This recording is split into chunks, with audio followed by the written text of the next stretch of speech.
Welcome to the Daily Review. This is Razak, Senior Trading Strategist here at CMTrading, and today is April 28th, 2025, and today is Monday morning. So looking at the highlights of the day, Netflix trades new all-time record highs. One of the FANG stocks, it's a very important stock, and it traded to all-time record highs. No major economic events scheduled for today. So looking at the market, starting out with the Forex symbols, the major pairs continue to consolidate, very unchanged from day to day.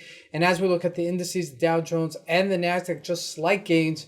And looking at commodities, gold just stalling at supportish level, not moving lower, not moving higher. And looking at the stocks, really mixed. But Tesla does gain to its resistance-ish area. We're going to take a look at some of the other stocks. And lastly, looking at Bitcoin remaining on that gain, not selling off. And so let's take a look at the markets and see what we can expect from today's trading.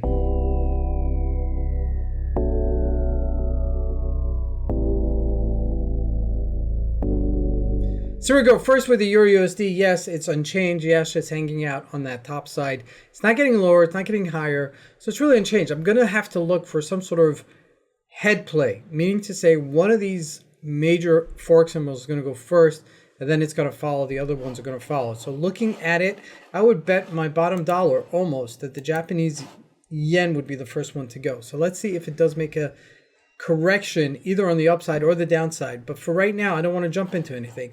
Turkish lira, another week, another low. I've said this to you guys a million times. This is just a easy play. Just short it and just hold it. From week to week you're making. I mean, look at that. It's at 38.40. We've watched this from 18. Yes, way back when it was back at 18 and it continued to consolidate. And then it broke above that 30-day moving average and then hasn't seen below it. I mean, for all intents and purposes, it just gets weaker. And since the regime or the heads of states there are not changing and it's status quo, I would see this continuously going lower, okay?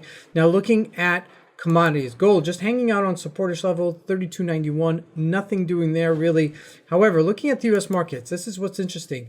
Dow Jones didn't do much last week, and neither did the NASDAQ. However, let's take a look at Netflix. Netflix trades to all-time record highs at $1,100 a share. Unbelievable. From 1060 to 1100.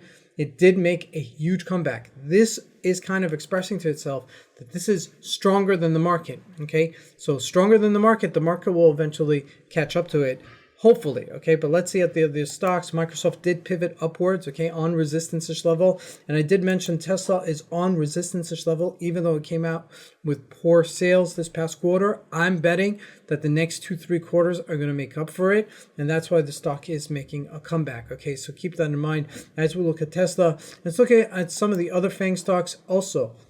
Amazon making some comeback above that 30-day moving average. Let's see if it continues to pivot upwards. Okay, and looking at JP Morgan on the upside, but did, just taper off after those gains from last week. And lastly, let's take a look at Bitcoin. Just hanging out at 94,500, not moving higher, not moving lower, okay, and is consolidating. Again, Bitcoin is very simple. It starts moving, has price action, it continues to move in that direction, okay? And after some time, it does it well off. So I'd be waiting for it to give us some sort of expression which way it's going to go in the market. And I'm betting this week we will get that, okay? We've got a lot of earning reports this week, a lot of major companies coming out with their quarterly earning reports. So keep tuned. This is Razak. I want to wish you guys a great trading day. Thank you.